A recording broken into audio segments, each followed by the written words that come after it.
I'm Bill Robertson, and today I'd like to talk about my father, Paul Robertson's war experiences. And it was really neat because he actually wrote a diary while he was in the field, from the time he left Bradford all the way till the Japanese were defeated. And this is a little notebook that he left. And in it he has printed all the various things that happened to him day by day. And not every day is covered, but just the days where something significant happened. So it'll be kind of cool to go through this with you a little bit later and show you a little bit of the things that happened to him. And he was just a corporal, 5th class corporal. But I think every guy that went off and fought World War II was a hero, because they served their country with distinction. And they, no matter what role they had or what job they had, they were helping with the war effort. And like you say, every World War vet is a superhero in my eyes.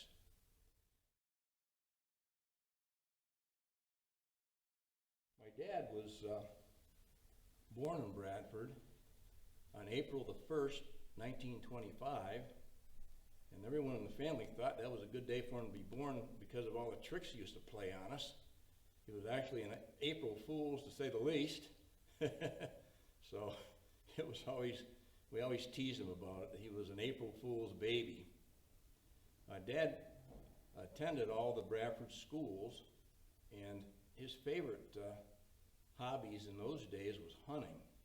When he went to School Street Junior High, he'd run home all the way to High Street so he could grab his shotgun and head up to Hawkins Hollow and hunt rabbits. That was his passion. And that also got him in really good shape, so when he did have to go in the Army, he was already there. He was already in really good physical shape. And my dad also was on the football team sophomore and junior and senior year, and he earned this letter. And notice how much different they are than today. They didn't have like a football on the letter or anything. It was just a plain Bradford High letter, a B. Also, I have here his diploma, and he was in the Bradford High School class of 1943. And I'm amazed that we still have all this stuff and it's held together all these years. But they did have a really beautiful diploma in those days. And also, he even has his graduation exercises program and everything, to kind of document what happened to him on his graduation day. Also, I have my dad's Barker, the 1943 Barker. And he was in a very large graduating class. And in the back, they gave one little sentence about each one of the seniors to tell, how they contributed to the class. And this is what the editors of the Barker had to say about my dad. Paul Robertson, firm as Gibraltar, football 1, 2, and 3. Because my dad was kind of a stoic guy when he was younger, didn't say a lot, big, powerful guy, much like the Rock of Gibraltar. So that was sort of an apt, fitting description of him back in high school. Okay, now I'd like to talk a little bit about what my dad did in the Army, to give you an overview. And I've written this up, so please excuse me when I read it. I wanted to read it so I don't forget anything. Paul W. Robertson, Jr. served in the United States Army from June 22nd, 1943, until he was honorably discharged on January the 8th, 1946, at Indiantown Gap Military Reservation in Pennsylvania. He reached the rank of corporal, technician 5th grade, in the 1049 Signal Company Service Group. His military occupation was supply clerk. He participated in the GO 33 and 40, the WD 45 China Offensive, and the Air Offensive Europe and Rome-Arno. He received the European African Middle Eastern Campaign Medal with 2 Bronze Stars, the Good Conduct Medal, the Asiatic Pacific Campaign Medal with 1 Bronze Star, and the World War II Victory Medal.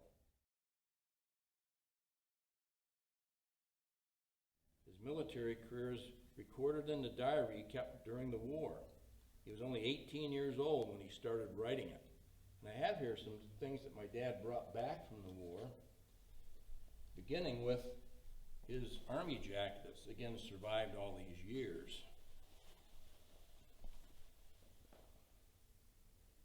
And you can see, first of all, that he was a corporal, Tech 5 corporal.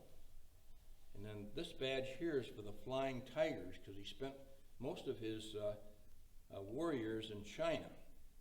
And the Flying Tigers were a volunteer group of pilots from America, and they were comprised of Army, Navy, and Marine pilots that went over to China to volunteer their services. And they actually started fighting the Japanese before America brought troops into China. And this is kind of a really neat emblem that they had. And then on the other sleeve, my dad has this emblem here that shows that he served in the China campaign. And the rising sun was the emblem of the Chinese nationalist government. And then also on the front of the coat, he has the Signal Corps badge, which are two cross flags near a torch. He also has his U.S. emblem. And then he has a couple of medals here, the ones that I had mentioned before, the one with the 1 bronze star and the one with the 2 bronze stars. And I think the bronze stars, indicated that they served with bravery. So this was really neat to still have this of my dad's and be able to look at it and display it now and then. Also, I have here the cap that he would wear when he was on furlough. And these were caps, that all the World War II guys would wear when they were, just going back to to visit their civilian relatives. And then this hat here was similar to the one that he wore while he was in China. And the wide brim, of course, would keep the beating Chinese sun off his head. And then I also have one other cap that the officers wore during World War II. You see like MacArthur, leaving the Philippines wearing this kind of hat. Also, I have from my dad a lot of his medals. And this medal here is the Good Conduct medal that I mentioned earlier, and even has his name inscribed on it. Also, we got the World War II Victory Medal, which is really neat. It's got a picture of a winged angel standing victorious on the medal. I really love this medal. It's my favorite one that he brought back. Also, we got a medal for being part of the European campaign, and that was this medal here. It has a picture, I think, of Columbus on it, if I'm not mistaken. Then also, he had one of these symbols here in with his stuff, but I'm not really sure, what this symbolizes. Maybe someone out there in the audience could leave a comment and tell us what this was actually for. I think it's neat though. It must have something to do with the Air Force, but in those days there was no actual Air Force as a separate branch of the Army. It was the Army Air Corps. So they were actually part of the Army branch of the service. Also, too, my dad brought back some money from China. And again, this dates way back to the 1940s when he was over there. It was issued by the Central Bank of China. And this one has on it 1936. That's the vintage of it. Okay, and then also, he has a 1 centavo Japanese government dollar bill. I thought that was kind of neat. Look at how small they were compared to the big Chinese dollars. And then he even brought back with him his language guide to Chinese. And this was issued to him in 1943. And it's really cool because it's got, just a simplistic view of the Chinese language and how to, speak at least some of the, the simpler terms, some of the simpler words. And then also, because he was on a air base serving, they had to know if the enemies that were approaching were friendly or they were enemies. And so he got this plane identification guide that had in it all the various planes in the war. And not only did they show the front and side view, but the bottom view, because that's what you would see from the ground, is the bottom view of the wings and fuselage. You'd have to be able to identify if those were Japanese planes, and if so, you'd have to take cover right away or warn the other guys or whatever. So it was really important that he studied these they actually called them aircraft spotter handbooks. And he had 2 of those that he had brought home with him too. Okay, now I'd just like to read some of the entries from my dad's diary, and also have some stories to go along with them, because he just sort of gave just very brief notations about what he did on a certain day. And his diary begins April 1943, and he simply has registered there, which meant that he signed up for the Army Air Corps. And Dad's dream was to be a pilot, but unfortunately his eyesight wasn't good enough for that. So he still wanted, though, to be part of the Air Force. And again, it's not really Air Force, it's the Army Air Corps of 1943.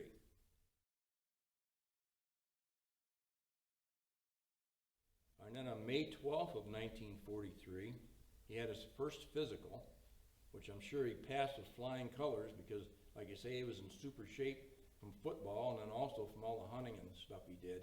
He was constantly out in the woods hunting or hiking up the big rocks or giant rocks or lost rocks or someplace where he took me later when I was a boy. All right, then on June 22nd, he was sworn in. And then soon after, on July 6th, he arrived in New Cumberland, Pennsylvania. And then on July the 10th, he left New Cumberland. And then on July 12th, he arrived in Miami Beach, Florida for basic training. And he had a couple really cool stories about things that happened to him down there. First of all, he said that going into the barracks was like fighting the Civil War again, because the southern recruits and the northern recruits kept bringing up all the battles of the Civil War, and pretty soon they get in a big fist fight, because all the southern boys still were smarting because they lost the Civil War. So there was constantly a big battle going on in the barracks. The other story he told me was about standing at attention on this blacktop surface, waiting for the brass to come to basically review all of the troops. And pretty soon the sun was beating down on him. It was like 100 degrees. And pretty soon he noticed that guys started fainting like flies all around him because the heat got to them, and they just passed right out while the brass were going through inspecting the whole unit. All right, on September 26th, Dad left Miami Beach. And he still loved to go to Miami Beach even in his later years. He'd go down to the place where they used to have the base and would go through it. And he'd always take my mom down there every summer, and they'd wander around down there, and I'm sure he had a lot of good memories of that. Okay, on October the 1st, Dad arrived in Kearns, Utah for ORTC training. And I'm not sure exactly what that involves, but it's just advanced training that they would need, probably combat training. And while he was there, he earned 2 marksmanship medals. And again, he still has those too. He was a pack rat like me. And this one was his rifle marksmanship medal. And it's just a cross with below it, what he actually did well in. And then also, he had his carbine marksmanship medal.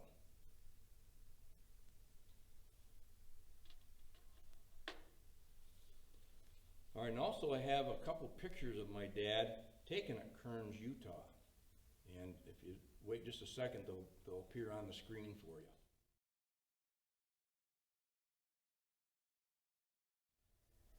You can can see how bundled up he was there in this real heavy coat, because it must have been really cold there at the time he was taking his advanced training. Okay, on October 12th, while he was still at Kearns, Utah, he left for furlough and came back to Bradford. And when he got back to town, obviously he stayed at his mom and dad's house and went rabbit hunting with his dad quite a few times. And also he visited the rest of his family. My Uncle Dick, his brother, was still in high school, and then the next year he then would enlist in the service and go off and fight in Europe. And he had some really interesting experiences too. All right, finally on October 23rd, he returned to Kearns, Utah from furlough, and then left that post on December the 11th. On December the 16th, and they went most of these places by train, and that's why there's such a gap between dates a lot of times. So it took them 5 days to go from Kearns, Utah by train down to Camp Patrick Henry in Virginia. And when he got to Camp Patrick Henry, he went aboard the Rms Empress of Scotland. And the Empress of Scotland was a large British liner armed with 20 mm anti-aircraft guns, 2 3-inch guns, and 1 6-inch gun. And here's a picture that my dad drew of the Empress of Scotland, and you'll see that on your screen here momentarily. You notice that it was over 500 feet in length, that ship, and it had been like an ocean cruise liner before the war until they converted it into a troop ship. Okay, on December the 18th, Dad set sail from Newport News, and the sea trip to Casablanca took 8 days.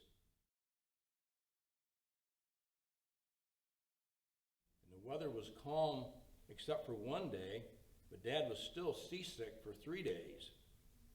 And then the liner was unescorted except for the last 2 days when it was accompanied by a U.S. destroyer.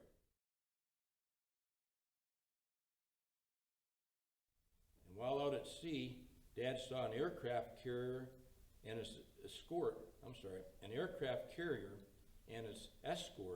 on the high seas. On Christmas, this was a great Christmas present, December 25th, Dad arrived in Casablanca, Morocco. And I'm sure that all of you have seen that movie about Casablanca, the Humphrey Bogart movie. You're familiar from that movie, about Casablanca. And in Casablanca, he saw many wrecked buildings and damaged ships, including the French battleship Jean Bart. And then once he arrived in Casablanca, he went to Camp Marshall.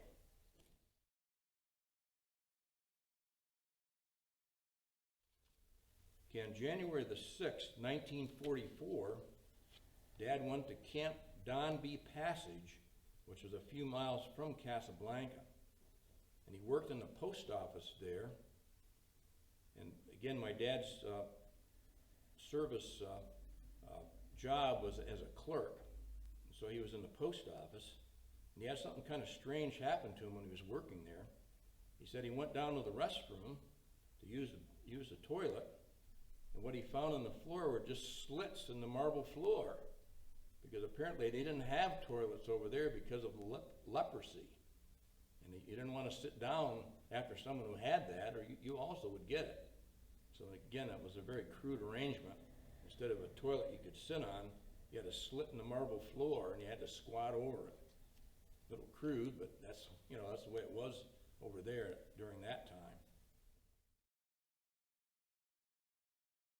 All right, on January the 15th, Dad left Donby Passage and started a train ride across North Africa.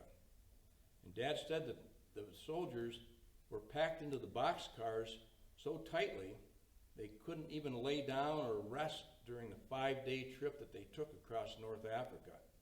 And can you imagine being in a boxcar in that intense heat for 5 days without even being able to sit down or lay down? You had to basically stand there or lean against the wall of the boxcar, lean against the guy closest to you, in order to even think of, getting any rest.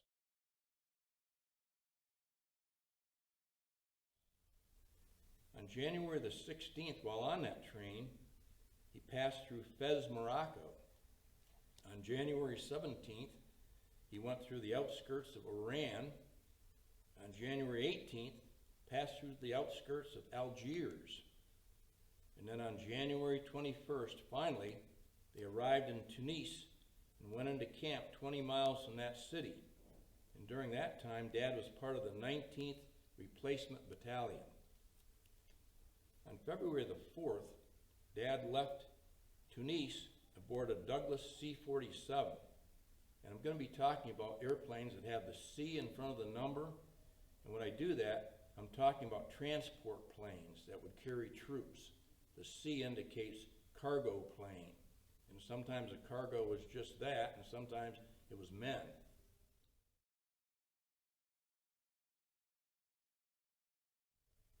All right, and they spent 3.5 hours in the Douglas C-47 before they arrived near Taranto, Italy. I'm sorry, it's Taranto, Italy. And then they went via Catalina, Sicily. Apparently that was the route, took them first through Catalina, Sicily. And Taranto was protected by Spitfires, which were British fighter pilots, or fighter planes, and also barrage balloons.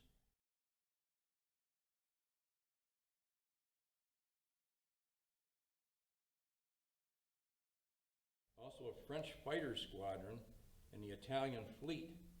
And there were 2 Italian cruisers, the Gibraldi and Cardona, and 12 destroyers. Can you imagine my dad, soaking up all this information and putting it in here? I mean, I would just be looking at everything going, wow. And he was writing down the names of these ships and things. So he had a real eye for detail, as you're going to see with, some of the other entries in this diary. And that was why it was interesting to go through for me, because, he remembered every gun that was on all these ships and everything else. All right, on February the 8th, Dad went aboard the Polish troop ship, the OHMS Battery, at Taranto. And the battery had a Polish crew. It was armed with 1 6-inch gun, 2 3-inch guns, 2 40mm anti-aircraft guns, and 14 20mm guns. And again, he must have gone around and looked at all the guns. The first thing he did when he got aboard the ship. Probably wanted to see how protected he was going to be while he was going across the Mediterranean Sea. And if you look now on the screen, you'll see a picture that my dad drew of the battery. And he said it was 525 feet long.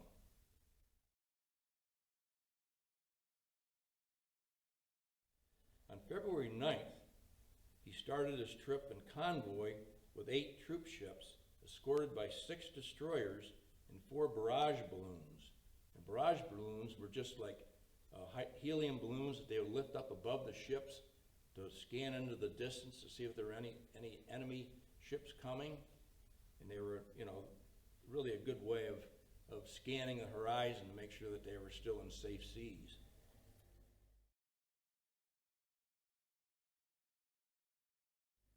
On February the 11th, they finally sighted the Libyan coast. So he goes to Italy and then back over to Africa again. And on February the 13th, he landed at Alexandria, Egypt, and went to Camp Huckstep near Cairo.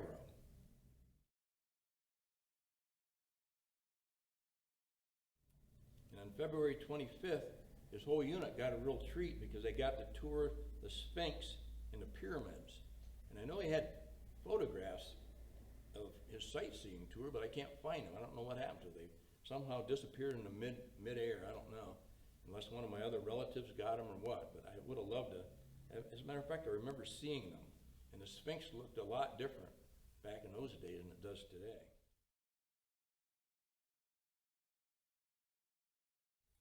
All right, on March 6th, Dad left Camp Huckstep and went to the staging area at Suez, at the south end of the Suez Canal.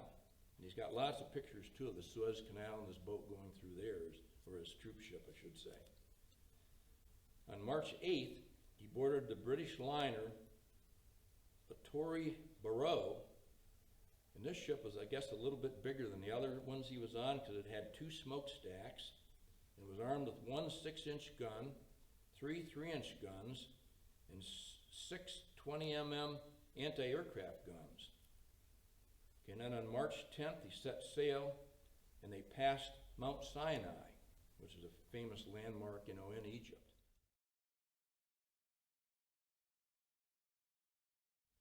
All right, on March 13th, they anchored at the port of Aden, and according to Dad, Aden is located at the south end of the Red Sea and is a small city built under a large barren mountain.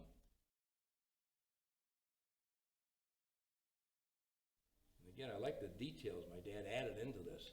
No wonder I became a writer later on. I must have gotten his same, ability to pick up details. All right, on March 14th, his ship left Aden in a convoy of troop ships. And on March 20th, they anchored at Bombay, India. And according to Dad, Bombay is built on an island. It's the second largest Indian city and an important British Navy base. And on March 22nd, they went to Camp Worley at the edge of Bombay. On March 31st, they left Camp Worley, and on April 4th, they went by railroad to Camp Kanchapara near Calcutta, India.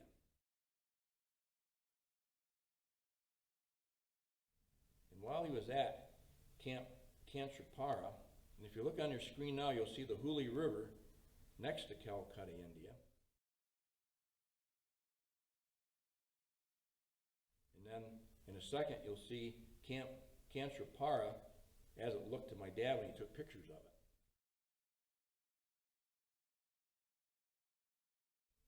And while he was at this camp, he had 2 bad things happen to him. First, he got malaria and ended up in the hospital, and he was there for several days. But when he woke up finally and his fever broke, instead of checking with the doctor, he just got dressed and walked right out of the place and checked himself out. And that was the kind of guy Dad was. He hated doctors, and I don't think he went to a doctor for 40 years, when he came back to Bradford, and he kind of distrusted doctors, and as soon as he got over the malaria, he just walked out. And then also, while he was on guard duty at night one time near the camp, he heard these stealthy footsteps coming toward him. And so he got his Springfield rifle on ready, and he shouted, "Who goes there?" And when he got no reply, he fired into the brush. And as soon as he shot into the brush, the camp erupted with flashlights and guys running with rifles in his direction. And when they shined their flashlights on the path, they saw that a big Bengal tiger had been stalking my dad. And he shot the tiger before he got him into darkness. Can you imagine that? And thank God my dad was a good hunter, because he didn't miss when he shot at something. And when he pinpointed the sound of those stealthy footprints coming toward him, he just made sure he was right in the center of where they were coming from and squeezed the trigger and bagged himself a tiger. Okay, on March 15th, Dad's outfit left Camp Kanchapara, and they went to Dum Dum Natati Air Base, and then fly by C-46, which again is a transport plane, for 4.5 hours to Chibua Air Base in northeast India. And please excuse me if I butcher some of these names, because I don't speak Indian or Chinese, so I may not have the pronunciation exactly correct, but I'm doing the best I can, I guess. All right, on May 16th, he left Chibura and flew to the transient camp at Jorhat, a 40-minute flight.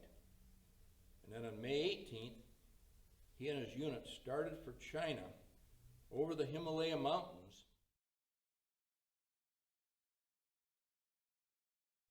by C-87.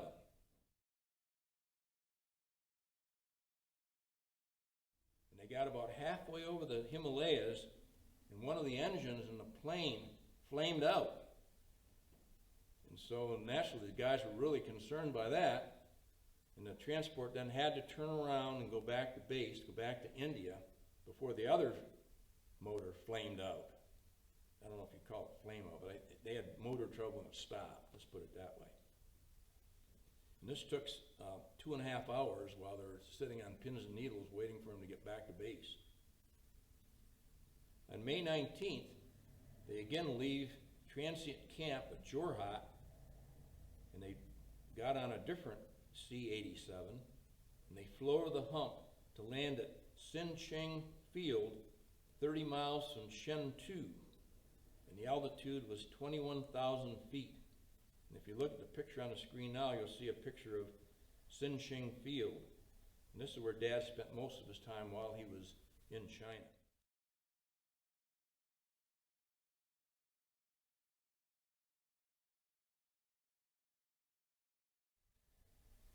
And on June 15th, while he was at Sincheng, a squadron of 67 B-29s leave at 4:15 p.m.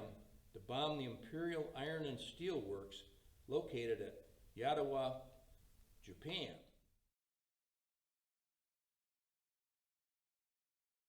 Each plane carried 3 bomb bay tanks and 8 500-pound bombs. And when we're talking about any airplane that begins with the B, it means bomber. So there were 67 B-29 bombers that left his base at Sincheng and flew to Japan to deliver their bombs. On June 16th, the B-29s returned from their raid between 6 and 9 a.m., and 4 planes of the 20th Bomb Command were shot down. On July 4th, the 4th of July, a Japanese observation plane was shot down at A3 Air Base at Kwangam by a P-47 of the 91st Fighter Squadron. And again, when you have a plane whose designation begins with a P, you're talking about the fighter planes that were serving there in China. And then Dad lists next a whole list of the U.S. Army air bases in China. And his base at Hincheng was designated A1. The base at Fengwang Shan was A2, base A2. The base at Quan Han was designated A3. The one at Wang Lu was A4. The one at Klungay was A5. The one at Punshan Han was A6. The one at Pengshan was A7. The base at Ankang was designated as A12. The one at Hancheng was A13, and the base at Sian was A14.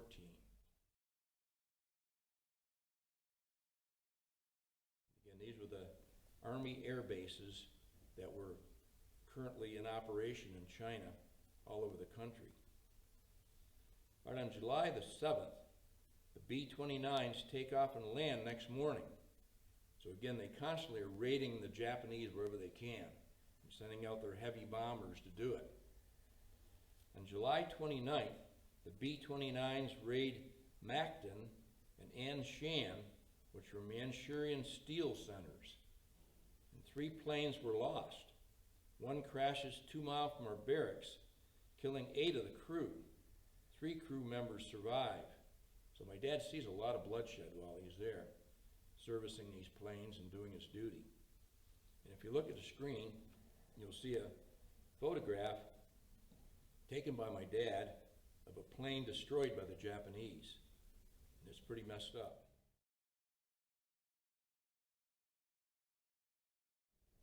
On August the 11th, the B-29s again leave and return. Their target was Nagasaki, Japan, and that's one I can actually pronounce. How about that? And 3 planes were lost during the raid, and the planes based in India at the same time bombed Palembang Oil Center on Sumatra the same day. And you notice that most of these targets for the bombers were manufacturing centers that were producing war materials for the Japanese. You know, oil centers, steel centers that they needed, you know, to build more planes. Anything that could, any way that they could hurt the production of materials that the Japanese needed to continue the war. All right, on September the 8th, the B-29s again leave and return. On September 9th, the Japs raid our field and 2 other bomber fields in the Shen-Tu area at 1 a.m. in the morning. 3 runs are made on the field by lone planes. Bombs hit along the runway and do little damage. 1 C-46 is hit. In other words, again, one of the transport planes. And also the field is crowded with 30 returning B-29s, a squadron of P-47s, and some C-46s, C-87s, and Chinese Hudsons. And luckily, you know, again, they escaped the raid. The Japanese missed all those planes.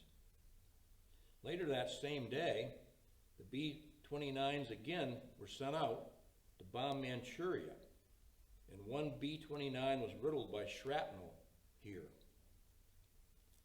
Okay, on September 26th, the B-29s leave and return from a 13-hour raid on Manchuria. Can you imagine being in a plane for 13 hours and all the stress that must have caused, you know, worrying about the Japanese Zeros coming after you, and worrying about getting hit by ground fire when you're delivering your bombs. It must have been a really, you know, scary experience for these guys.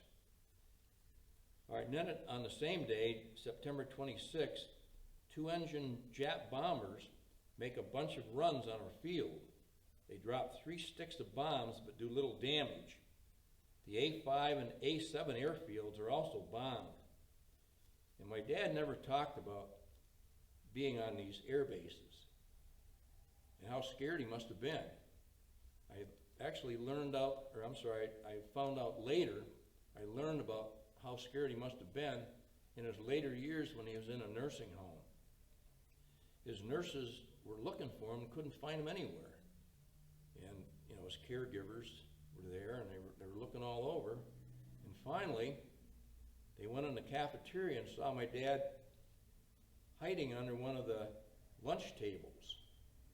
And they, you know, bent down and said, "Paul, what's wrong with you?" And he said, "Hurry up, get under here. The Japs are raiding our base." And also, excuse me, also while my dad was in the nursing home, I think the way he was able to get through the whole experience is because of being in the Army. When he was put in a room with 3 other men, he thought he was actually back on an Army base, and he'd go out every night and stand guard duty in the hall. And, you know, it was just that Army training that got him through all that. And he never complained once about being in there. And that was, you know, it really kind of touched my heart. Okay, on October the 7th, the P-61 Black Widows of the 426th Night Fighter Squadron arrived actually at his base.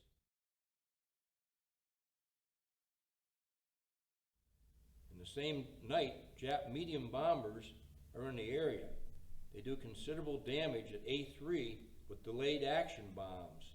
No other bases are hit. So again, it's like a punch-counter-punch. You know, they send the B-29s out to blast the Japanese, and then the Japanese would reply by targeting their base and blasting them. And this goes on for months, so you can imagine, again, how that would get on your nerves. You know, at any moment, the Japs could come screaming out of the sky and blow you up. I can't even imagine. On October the 10th, 2 C-46 planes, again the transport planes, bump wings head on and both crash nearby, one in flames. So I don't know if he doesn't really say if it was like a cloudy day or what, but for some reason the two transport planes bump wings and crash to the ground and go up in flames. On October the 11th, 3 more transports crash around our field. All right, next I'd like to show you a photograph of the 149th Signal Company as it looked in September of 1944, and this was my dad's immediate unit. And in the front row he only gives the guys' last names, is Zimbaya, Mullen, Hollinsworth, and Ridgway. Standing were Sheehan, Lewis, Dillon, Utterback, and Martinez. And then in the back, you'll see looking down is my dad, Paul W. Robertson. And the gentleman named Utterback was one of my dad's best buddies while he was serving in China, and he's spoken about him often. And he would always go to the reunion that they would have after the war, and he'd meet his buddy Utterback there, and they'd have some laughs and some reminiscences of the war. All right, on October 14th, the B-29s attacked Formosa. 2 planes are lost. The attack was made by the 20th Bomb Command. And these were the guys, again, the command that was stationed at his base. October the 16th, 2 groups of B-29s attacked Formosa from A5 and A7. On October 17th, the B-29s attacked Formosa. 1 group leaves from our field. And again, they're relentlessly punishing all these places that are building things for the Japanese. On October 25th, the B-29 leave for bombing missions on Amura and Kyushu and then return. On October 26th, Jap medium bombers raid our field and drop 4 sticks of fragmentation bombs. 5 transport planes are destroyed, and 2 fighters are burned in fire resulting from shrapnel. So in that particular case, the Japs really hit their field hard and destroyed a lot of planes. On November 11th, the B-29s take off for a raid on Japan. They're turned back by a typhoon over the China Sea. They drop their bombs on Nanking and other Jap-occupied cities in China. So rather than waste the bombs or drag them all the way back, they found other targets when they couldn't get through to Japan due to the typhoon, the big storm that was brewing there. On November the 15th, anti-aircraft artillery outfit, the 843rd AAA AW Battalion, arrives from Burma. They are armed with 50 caliber, 20 mm, and 40 mm guns. And again, my dad is quick to note what kind of weapons they are armed with. He seemed fascinated with weapons his whole life. And at one point in his life, he had like a 50-gun collection, a lot of them from World War II. Because he's just, he was always a hunter, and he always loved guns and liked collecting guns too. On November 21st, the B-29s bomb Japan and return. So now notice, later in the war, the B-29s are getting bolder and bolder, striking into Japan. And Jap bombers on that same day make several runs on the field.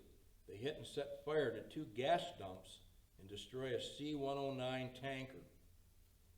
On December 2nd, the B-29s bomb targets in Manchuria. On December 18th, B-29s joined the 14th Air Force in bombing Hankow. On December 19th, the B-29s bomb airplane factory in Japan. Lone Jap plane drops 1 stick of bombs on our field, and there was no damage. So it seems like the bolder the Americans get, and the more effective they get, the less effective the Japs get in trying to, fight back. December 21st, the B-29s bomb Hankow on a series of missions. January 14th, 1945, the B-29s bomb Formosa in a number of raids. January 25th, the 20th Bomb Command pulls out. And then the 40th Bomb Group is taken from Dad's base. The 444 bomb group is taken from A3. The 426 bomb group leaves A5, and the 468 bomb group leaves A7. So again, you see all of a sudden now some of the planes being pulled away. Okay, on August 5th, Dad leaves Sinching Air Base and goes by C-47, again the transport plane, to Haizian Air Base. The trip is 2 3/4 hours. Haizian is used as an advanced air base for bombing and strafing missions in northern China.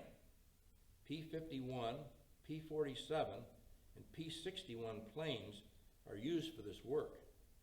P-38 photo planes also fly missions from this field.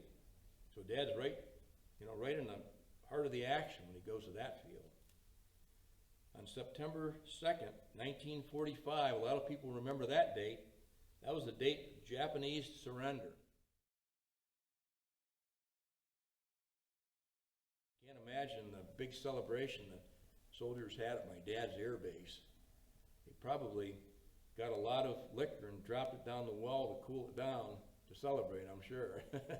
That's what my dad said, that they had a wall there that was ice cold, so they'd take some beers or whatever and drop them down the wall and leave them there for a couple hours and pull them up and they're ice cold too. On September 29th, Dad leaves Haizian and returns to Sinching. The trip takes 4 hours. He leaves Sinching and goes to Pishaya Air Base via C-47. This takes 1.5 hours. On October 20th, Dad leaves Pishaya and returns to Sinching by C-47. The trip takes 1 hour. It must be his services were needed at a number of these different bases as they were dismantling the equipment and moving everything out of China or getting it ready to move out. That must be why they kept switching them from base to base to base. And you see this now through this whole section of his diary. By November the 7th, he leaves Sinching and goes to Kunming by C-47, a 3-hour trip. And then on November the 12th, this was a happy day for my dad, he leaves Kunming, China, flies over the hump to Karpur, India. So now his war efforts have bore fruit, and he's able to return now, heading towards the United States again. And I can only imagine the joy he felt flying back over the hump, this time uneventfully, to get back to India and closer to home. And this is where my dad's diary ends, because now that the war is over, I guess he just decided not to keep any more entries. And this was November 21st. He leaves Karpur, Skilvia Air Base by train. After a 15-hour trip, he arrives at Camp Kanchapara the next day. And this is where, remember, he got malaria, and also he had that encounter with the tiger.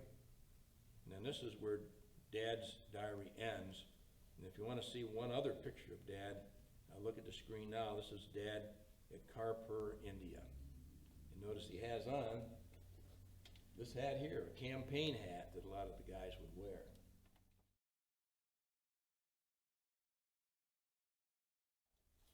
Okay, next I'd like to show you some more pictures my dad took of China. And these are of his air base and of his friends that he served with. The first photograph shows a picture of Dad and some of his friends digging fortifications at their base. And he's with Juan Marchuyo, a Chinese guard, my dad, and Jim Ridgway. And they're standing next to a hangar, probably digging foxholes and pits, that they would use to put anti-aircraft guns in. And they did it the hard way by shovel, naturally. They didn't have bulldozers and stuff over there, so they had to do it the old-fashioned way.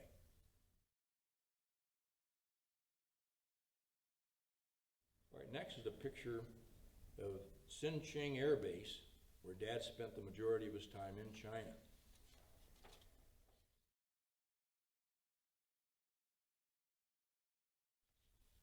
Okay, the next photograph is of Sinching, China, and it shows some of the, the average people of China there, probably fishing, which which I think a lot of them, use to make their living.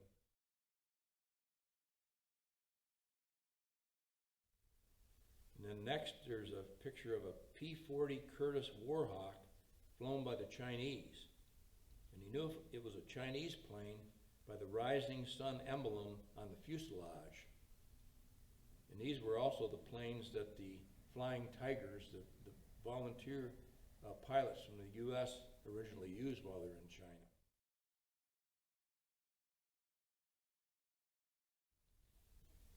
All right, next, Dad has two pictures of the P-51 fighter, and these were taken while he was in Sian, China.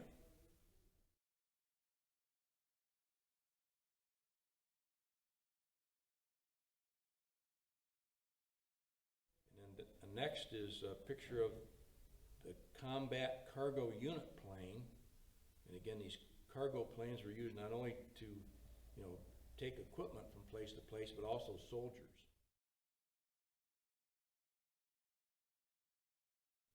And also next is a picture he took of a Chinese train in Sian, China. My dad loved to take pictures of trains because his dad worked on the railroad. He worked on the railroad that went from Casablanca down to Brockway, and every other day he rode across the Kinzu Bridge.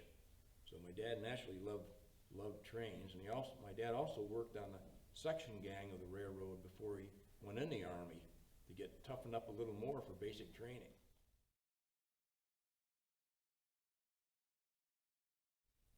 All right, next is a picture that was taken on December the 20th, 1946, and this was a visit from General Brooke. And again, you'll see that General Brooke has on his officer's hat that all those guys wore.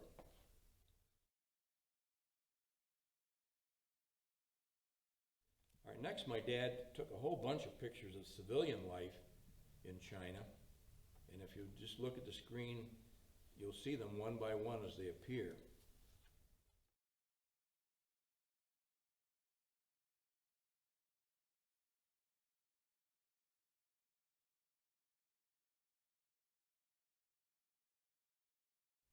Okay, finally, I'd like to spend just a few minutes reading a couple of letters that my dad sent home.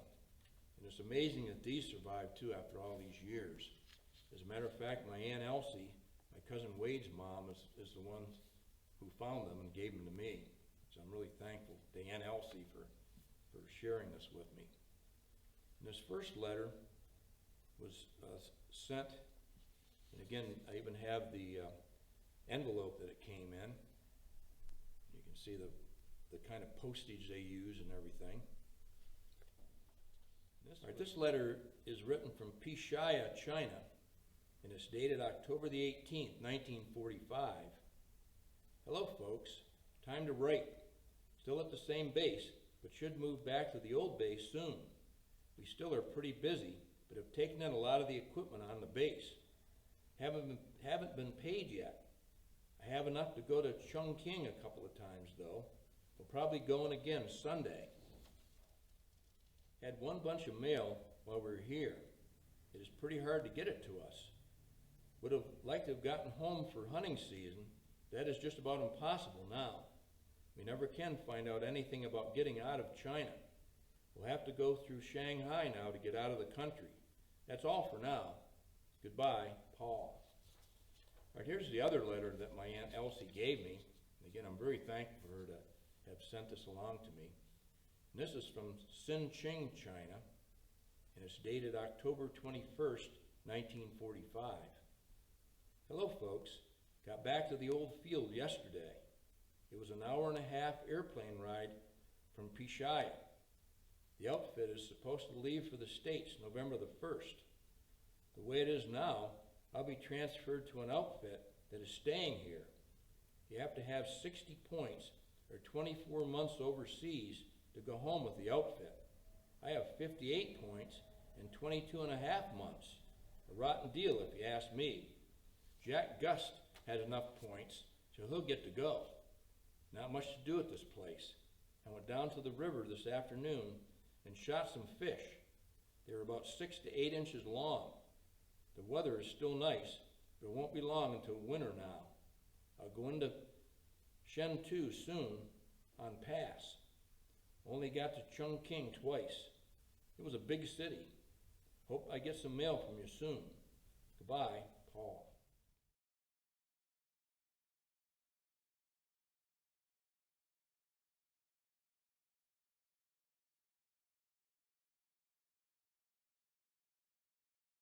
Yeah, the Flying Tigers, when they volunteered in China, they were foreign-looking men, of course, because they were United States Army, Marine, and Navy flyers who volunteered to fight with the Chinese Air Force. And if they were to crash, even in friendly territory, their lives might be in danger because of their appearance. So in order to make sure that no one who would crash in friendly territory would be harassed or shot, what they did was the Chinese Air Force had the men attach what they called a blood chit, that's C-H-I-T, to the back of their flying jacket, their leather jacket. And if you notice, the blood chit had, first of all, on top, a flag of the nationalist Chinese government, and also below it, some Chinese writing. And the writing basically said that if you find this man, do not harm him or harass him. He's a foreigner who is fighting for China, and he's one of our friends. So please aid him in any way that you can. And I thought that was pretty neat that my dad was able to locate one of these while he was over there and then bring it home with him. Again, because my dad was so fascinated with becoming a pilot himself, and if he just would have been able to have better eyesight, he probably would have fulfilled his dream. Okay, and then that's, I guess, the end of my dad's story.